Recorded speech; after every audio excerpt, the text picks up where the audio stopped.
You hoe, I'm gonna whoop your ass, bitch. Watch. Keep running your mouth. Watch.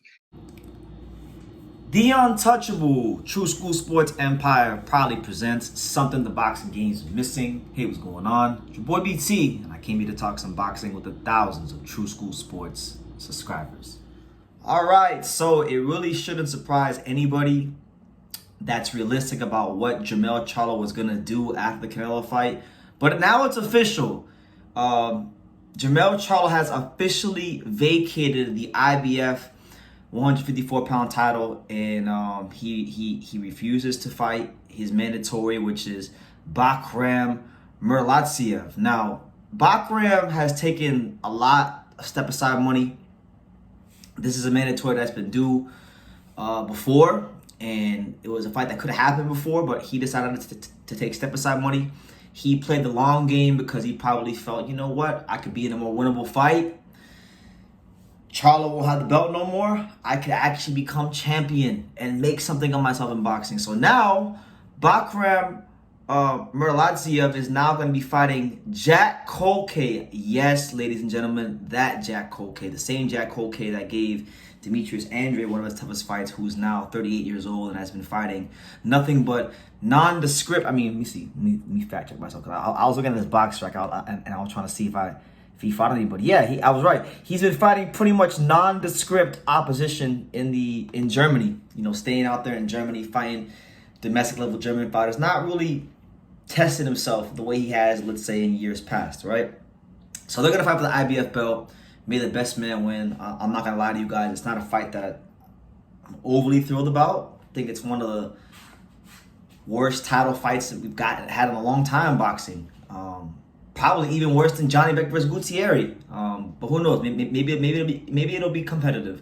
We'll see how it goes. But I wanted to talk about the landscape of the division because it's changed. I mean, Charlo doesn't have the WBO belt anymore. That's in possession with Tim Tszyu. Charlo doesn't have the IBF belt anymore.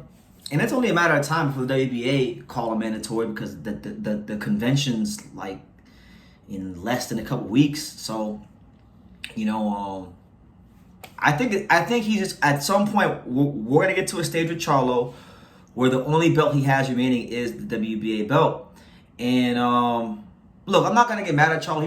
He already accomplished his goal of being undisputed. For me, what he needs to do is ultimately settle that unfinished business that he has with Tim Tszyu.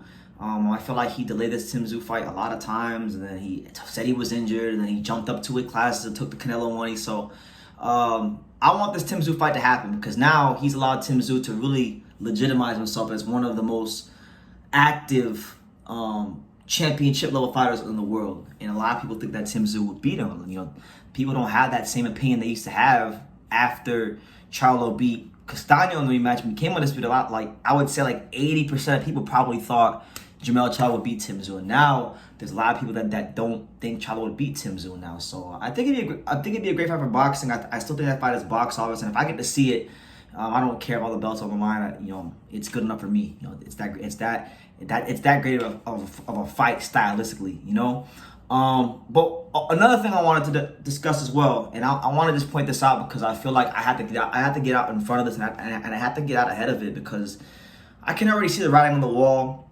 Now, for those that know, and for those that don't know, that man right there, the towering inferno, Sebastian Fundora, the WBC recently approved for him to fight in an interim title fight against none other than Serhii Bohachuk. And that's going to be a really interesting fight because, you know, Bohachuk's only loss was to Brandon Adams years ago. It was the greatest fight in the history of the Ring City USA Thursday night fight series.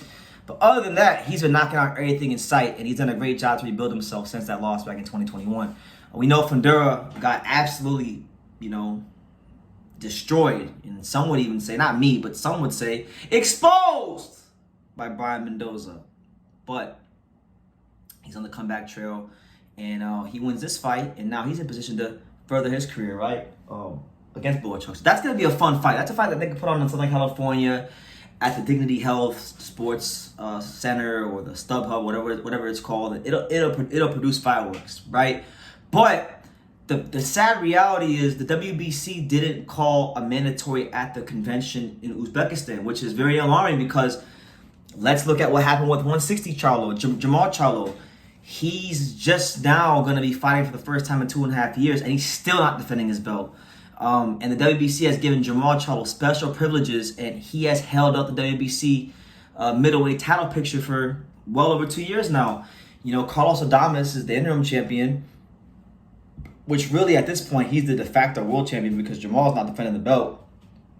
But, you know, on paper, legal records, Jermall's still the world champion until the WBC decides to actually strip him. So, will the WBC do for Jermell what they did for Jermall?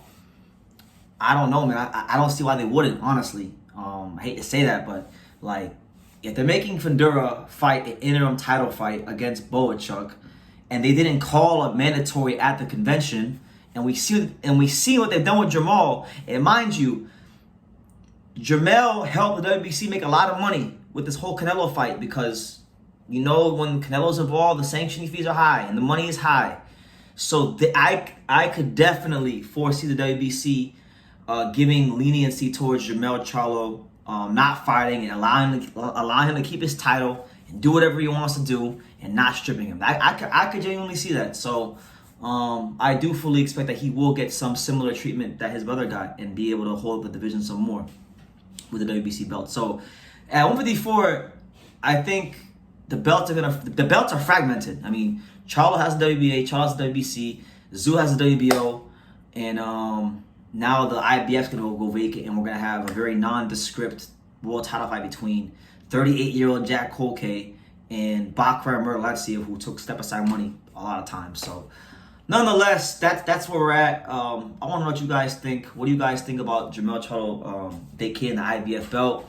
What do you think about Jack Culcay versus Murtazaliev? What do you think about Serhii Bohachuk versus Sebastian Fundora for the interim title? And do you think that the WBC will give little Charlo the same special privileges they gave Big Charlo? Leave your comments down below. Make sure you guys take the time to subscribe. And like I say in every single one of these videos, you can love me or you can hate me, but I'm just a kid from Dane. So until next time, take care, guys. Thank you for watching another video on the untouchable True School Sports Empire. For more great boxing content just like this video, click right here and make sure you subscribe. Much love from sunny South Florida.